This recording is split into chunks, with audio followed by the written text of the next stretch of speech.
Well, as a 17-year-old, I was 17 first when I moved to different country. Of course, when I moved to Britain, I was 17 and I got married. It felt very, very strange and different. So it wasn't easy.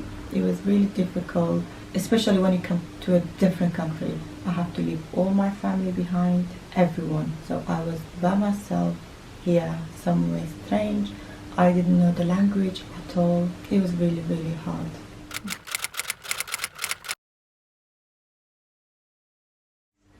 It was. There was a point that I felt lost.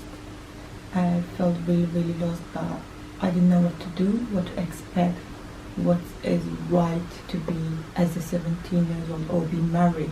It was really difficult for me, so I felt really lost.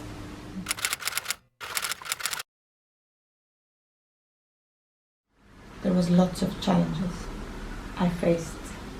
One of them was I got pregnant when I was 18. Yeah.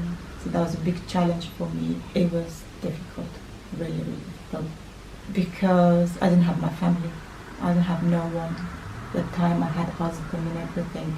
But I was a child. I needed my parents and I became pregnant. So you can imagine it was really hard.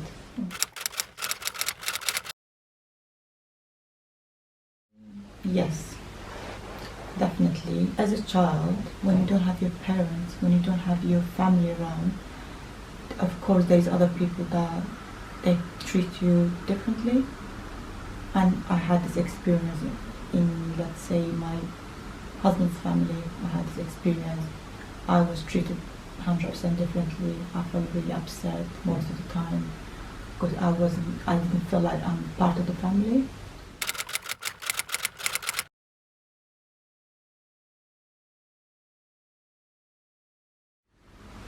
I think so, yeah. I think when you're very young, they think you are very young, you don't know most things.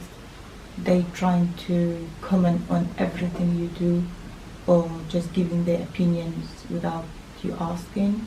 So it felt like, because as a 17, I was very mature, very, very mature, but still they didn't treat me like a 17-year-old. Yes, 100%. I wasn't myself. I could do much, much better if I was allowed to, but they didn't allow me, so they would control me most of the time. For example, if I had to have a chat with you, they would control me what to say, what to do. So it was very uncomfortable.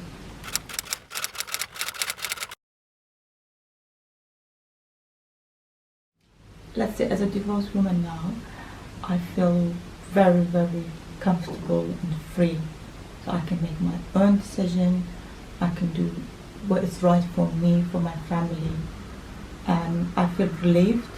So there is no one that can control me, telling me what to do, how to live my life.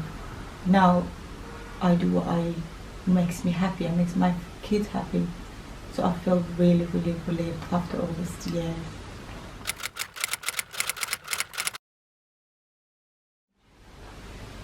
Yeah, I was more more mature, I would say, that I could take a control of my life. When I was very young, I couldn't do that because whenever I was doing it, they were like, "Oh, you're too young. You can't do this. You can't do that." I wish I was more mature that I could have this power. So, and also, I wish I didn't leave my family.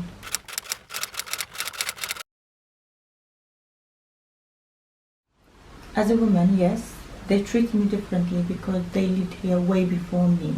So they were like, "We know everything better than you. You're coming from a different country. You don't know nothing. You don't know the language." So they treated me way differently, and it shouldn't be like that. So, yeah, as a woman, I felt I've been treated differently by women as well. That's what most painful.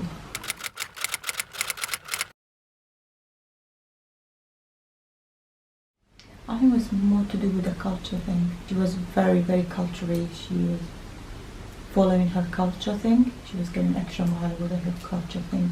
So yeah, she was treating me differently because of her culture, because of people would say something, and she was more worried about people's opinion, how I feel. So she wasn't care how I feel.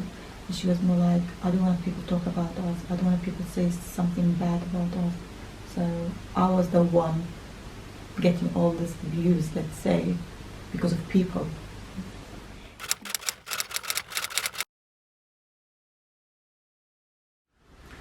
Yes, in a Kurdish culture, that would be 100%. If you're a man, you would be treated differently, no matter what. You will have more power, you have rights with everything, even if there is a wrong thing, but you still have a right. So if you're a man in Kurdish culture, you always have a power, no matter what. Thank you for this interview, and I appreciate the time you have given to answer these questions. My pleasure, you're welcome.